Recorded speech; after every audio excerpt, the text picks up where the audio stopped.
Registration ಆಗಬೇಕು ಅನ್ನೋದು ಕಾನೂನಲ್ಲೇ ಇಲ್ಲ. ಅಲ್ಲ, ಆಗಿದೆ ಬಿಟ್ಟದ ಬೇರೆ ವಿಷಯ, ಕಾನೂನಲ್ಲಿ ಇಲ್ಲಪ್ಪ. ನಿಮಗೆ ಬೇಕಾದ್ರೆ ಇನ್ನೊಂದು ಆಗಿದೆ ಇಲ್ಲ ಅನ್ನೋದು ನಿಮಗೆ ಗೊತ್ತಿಲ್ವಾ? ಹಂಗಿದ್ರೆ ಆಗಿದೆಯಾ ಇಲ್ಲ ಅನ್ನೋದನ್ನು ತಿಳ್ಕೊಳ್ಳೋ ಯೋಗ್ಯತೆ ನಿಮಗೆಲ್ಲ ಅಂತಂದ್ರೆ ನೀವು ಅಧಿಕಾರದಲ್ಲಿ ಹಾಕಿದ್ದೀರಿ, ರಿಸೈನ್ ಮಾಡಿ ಹೊರಟೋದ್ರೆ ಕಡೆ. ಈ ಕನ್ಫ್ಯೂಷನ್ ನಲ್ಲಿ ಇಡಬೇಡಿ, ರಿಸೈನ್ ಮಾಡಿಬಿಡಿ. ಎಲ್ಲಕ್ಕಿಂತ ಮಿಗಿಲಾಗಿ ಯಾರ್ಯಾರಿಗೆ ಯಾವ್ಯಾವ ಜವಾಬ್ದಾರಿ ಕೊಟ್ಟದೋ ಅದನ್ನು ಬಿಟ್ಟು ಇದೇನೋ ಹೇಳ್ತಾರಲ್ಲ, ತೀಟೆ ತಕರಾರು ಮಾಡುವಂತ ಖಾತೆ ಯಾವ್ದಾದ್ರು ಇದ್ರೆ ಅದನ್ನು ತಗೊಳ್ಳಿ.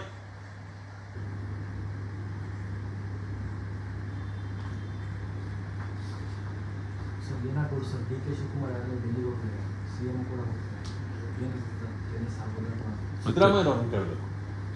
ಡಿನ್ನರ್ ಮೀಟಿಂಗು ಲಂಚ್ ಮೀಟಿಂಗ್ ಅಂತ ಜೋರಾಗಿ ನಡೀತದೆ. ಅದೇನು ಇವತ್ತು ನೆನ್ನೆದಲ್ಲ, ಸುಮಾರು ಈಗ ಡಿನ್ನರ್ ಮೀಟಿಂಗು, ಲಂಚ್ ಮೀಟಿಂಗ್ಗಳು, ಲಂಚದ ಮೀಟಿಂಗ್ಗಳು ನಡೀತಾವೆ. ಅವರು ಆ ಲಂಚ ತಗೊಂಡು ಎಲ್ಲಿಗೆ ಕಳಿಸ್ತಾರೆ ಅನ್ನೋದು ಬಿಹಾರದ ಎಲೆಕ್ಷನ್ಗೆ ಕೊಡಕ್ಕೆ ಹೋಗ್ತಾರಲ್ಲ, ಬಹುಶಃ ಅದಕ್ಕೇನೋ ಇವೆಲ್ಲ ಮೀಟಿಂಗ್ಗಳು ನಡೀತಾ ಇರೋದು.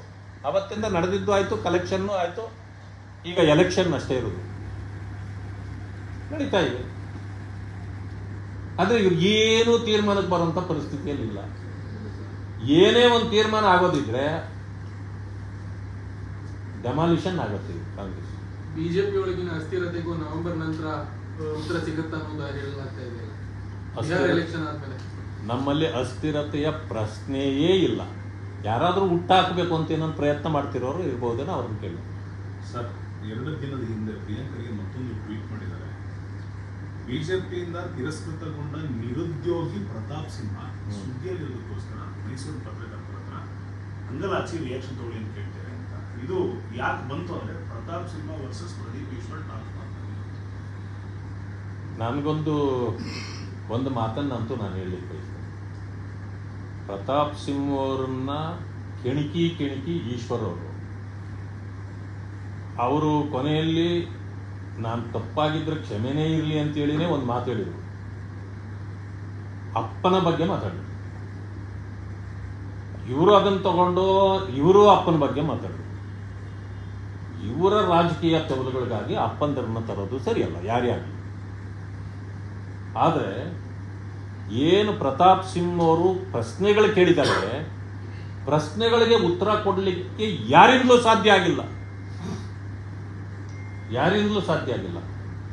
ಅದಕ್ಕೆ ಅವರನ್ನ ಹಿಗ್ಗಾಮುಗ್ಗ ಮಾತಾಡ್ತಕ್ಕಂಥದ್ದು ಇದೆಯಲ್ಲ, ಇದು ರಾಜಕೀಯ ಭಾಷೆಗಳಲ್ಲಿ ಮಾತಾಡಬೇಕು. ರಾಜಕೀಯ ಬಿಟ್ಟ ಭಾಷೆಗಳಲ್ಲಿ ಇವರೆಲ್ಲ ಮಾತಾಡಿರ್ತಕ್ಕಂಥದ್ದು ಖಂಡನೀಯ. ಇದನ್ನೆಲ್ಲ ಹದ್ದುಬಸ್ತಿಗೆ ತರುವಂತದ್ದು ವ್ಯವಸ್ಥೆ ಬಿಜೆಪಿಯಲ್ಲೂ ಇಲ್ವಾ, ಕಾಂಗ್ರೆಸ್ನಲ್ಲೂ ಇಲ್ವಾ? ಅಲ್ಲಲ್ಲ, ನಮ್ಮಲ್ಲಿ ಇದೆ, ಹದ್ದುಬಸ್ತಿಗೆ ತರೋದಿದೆ. ನೋಡಿ, ಇರ್ಬೋದು, ಅದನ್ನೇ ಹೇಳ್ತಾರೆ. ಅವರು ಪ್ರಶ್ನೆ ಮಾಡಿದ್ದಾರೆ, ನೀವು ಉತ್ತರ ಕೊಡಬೇಕು. ನೀವು ಪ್ರಶ್ನೆ ಮಾಡಿದ ತಕ್ಷಣ ಅವ್ರದ್ದು ಏನೋ ಅವ್ರ ಮನೆಯವರದ್ದೆಲ್ಲ ಮಾತಾಡ್ತಿರಲ್ಲ, ಸರಿನಾ? ಮನೆಯವ್ರನ್ನ ಯಾಕೆ ಕೆಳಗೆ ತರ್ತೀರಿ? ಒಂದು ಏನಂತಂತಂದ್ರೆ ಲಂಗು ಲಗಾಮಿಲ್ಲದೆ ಕೆಲವರನ್ನ ಇಂಥದ್ದೇ ನೀವು ಮಾಡಿ ಅಂತೇಳಿ ಕಾಂಗ್ರೆಸ್ ಪಕ್ಷ ಅವರನ್ನು ಎತ್ತಿಕಟ್ಟು ಬಿಟ್ಟಿದೆ. ಅದರಿಂದ ಇಂಥ ಇದು ಆಗ್ತಾ ಇದೆ.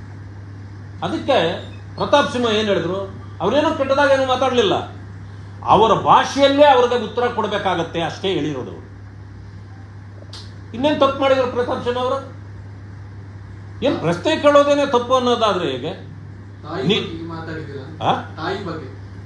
ಈಗ ನಾನೊಂದು ಮಾತಾಡ್ತೇನೆ, ತಾಯಿ ತಂದೆಗಳನ್ನು ಇಲ್ಲಿ ತರಲೇಬಾರದು.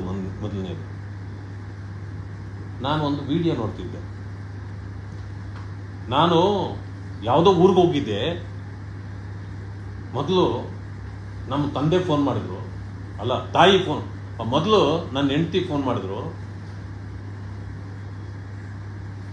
ಯಾವಾಗ ಬರ್ತೀರಿ, ನನ್ಗೇನು ತರ್ತೀರಿ ಅಂತ ಕೇಳ್ಬಿಟ್ರು. ಆಮೇಲೆ ನನ್ನ ಮಗಳು ಫೋನ್ ಮಾಡಿದ್ರು, ಅಪ್ಪ ನನ್ಗೇನು ತಗೊಂಬರ್ತೀರಿ ಅಂತಂದ್ರು. ಆಮೇಲೆ ನನ್ನ ಅಪ್ಪ ಫೋನ್ ಮಾಡಿದ್ರು, ಯಾವಾಗ ಬರ್ತೀಯ ಅಂದ್ರು. ಆಮೇಲೆ ನನ್ನ ತಾಯಿ ಫೋನ್ ಮಾಡಿದ್ರು, ಮಗನೇ ಊಟ ಮಾಡ್ದ ಅಂತ ಕೇಳಿದ್ರು. ಅಂದರೆ ತಾಯಿ ಬಗ್ಗೆ ನೀವು ತೋರಿಸಿದ ಆ ಗೌರವ ಇದೆಲ್ಲ ಭಾಳ ಸಂತೋಷ. ಅಲ್ಲೂ ಬಿಟ್ರು. 5 ನಿಮಿಷ ಆಗಿಲ್ಲ, ತಳಗಡೆ ಹೋದ್ರು. ಏನೋ ಪ್ರಶ್ನೆ ಕೇಳಿದ್ರು ಪ್ರಶ್ನವರು. ನಾನು 18ನೇ ವರ್ಷದಲ್ಲೇ ನನ್ನ ತಂದೆ ತಾಯಿನ ಕಳ್ಕೊಂಡಿದ್ದೆ. ನಾನು ನಿಮ್ಮ 18ನೇ ವರ್ಷಕ್ಕೆ ಮದುವೆ ಆಗಿ ನಿಮಗೆ ಮಕ್ಕಳು ಆಗಿತ್ತಾ? ನಾಟಕ ಬಿಡಿ, ನ್ಯಾಯವಾಗಿ ಬದುಕೋದನ್ನು ರಾಜಕೀಯದಲ್ಲಿ ನೋಡಿ, ಜನ ಯಾವ್ಯಾವುದೋ ಕಾರಣಕ್ಕೆ ಒಂದೊಂದು ಸಾರಿ ಅವಕಾಶಗಳನ್ನು ಕೊಡ್ತಾರೆ. ಅದನ್ನು ಮತ್ತೆ ಗಟ್ಟಿಗೊಳಿಸ್ಕೊಂಡು ರಾಜಕೀಯ ಜೀವನನ ಮತ್ತಷ್ಟು ಸುಲಭ ಮಾಡಿಕೊಂಡು ಜನರ ಸಂಕಷ್ಟಗಳಿಗೆ ಸ್ಪಂದಿಸಿ ಕೆಲಸ ಮಾಡೋದನ್ನು ಕಲಿಬೇಕು ಪ್ರತಿಯೊಬ್ಬರು. ನನ್ನ ಬಗ್ಗೆನೂ ಕೆಲವರು ಏನೇನೋ ಮಾತಾಡ್ತಾರೆ, ನಾನು ಯಾರಿಗೂ ಉತ್ತರ ಕೊಡೋದಿಲ್ಲ. ಯಾಕೆ? ಅವ್ರು ಯಾವ ಮಟ್ಟ ಅನ್ನೋದು ನನಗೆ ಗೊತ್ತಾಗಬೇಕು. ಆ ಮಟ್ಟಕ್ಕೆ ಇಳಿದು ನಾನು ಅವ್ರಿಗೆ ಏನು ಬೇಕಾದರೂ ನಾನು ಕೊಡಕ್ಕೆ ಹೋಗೋದಿಲ್ಲ. ಯಾವ್ಯಾವುದಕ್ಕೂ ಹೋಲಿಕೆ ಮಾಡಿದ್ರು ಈಶ್ವರ್ ನನಗೆ. ನಾನು ನಮ್ಮ ಎಜುಕೇಷನ್ ಮಿನಿಸ್ಟ್ರು ಸುಧಾಕರ್ ಇದಾರಲ್ಲ, ಅವರ ಶಿಷ್ಯ ಅಂತ ಹೇಳಿದ್ರು. ನಾನು ಹೋಗಿದ್ದಲ್ಲಿ ಕೇಳಿದೆ. ಆವತ್ತೇ ಪಾಪ ಇಂಥ ಅಯೋಗ್ಯ ಶಿಷ್ಯ ನನಗಿರಬಾರ್ದು, ನನಗೆ ಬೇಡ ಅಂತ ಶಿಷ್ಯ ಅಂತ ಸುಧಾಕರ್ ಅವರೇ ಸ್ಟೇಟ್ಮೆಂಟ್ ಕೊಟ್ಬಿಟ್ಟಿದ್ದಾರೆ. ಇದನ್ನು ಕೇಳಿಸ್ಕೊಂಡ ಮೇಲೆ ನಾನು ಹೆಂಗೆ ಉತ್ತರ ಕೊಡಬೇಕು? ಅದಕ್ಕೆ ಬೇಡಪ್ಪ, ಅವ್ರಿಗೆ ಉತ್ತರ ಕೊಡೋದು ಬೇಡ. ಗ್ಯಾರಂಟಿ ನ್ಯೂಸ್, ಸುದ್ದಿ ಖಚಿತ, ನ್ಯಾಯ ನಿಶ್ಚಿತ.